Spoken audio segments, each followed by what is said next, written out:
Māwai te hunga e kiriwara ana ki te waipiro e āwhina e tau tāwhi. Mā te kaunihera ārohe, mā te uepu hauara o te whanganui ātara rānei. Koera te pakirehua e a mio ana i te hau roku o taua takiwā i tēnei wā.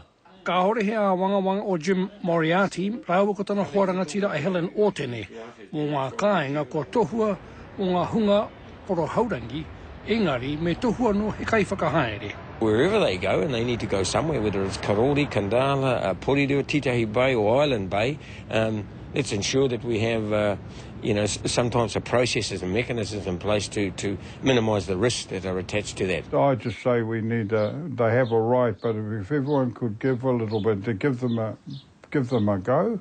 Koeni ngā whare e rua, ko whakarite e te kaunihera ārohe o te whanganui ātara, me te poari hauara o tēnei takiwā, hei kāe ngā noho mo te hunga poro haurangi.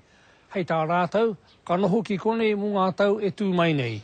E rua rau mano tāra nuku atu te tahua kua rui e te kaunihera, ko atu i te kotahi rau mano, mai te pūkoro o te poari hauora.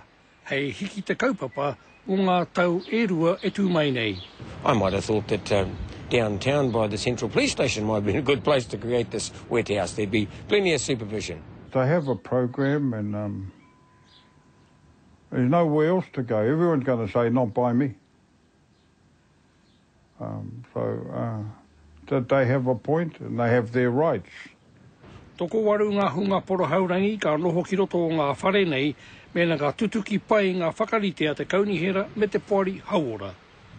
Ko te rongo kōrero a te karere ko tangohia e te poari hauora, tā rātou tahua, tautoko mo te kaupapa.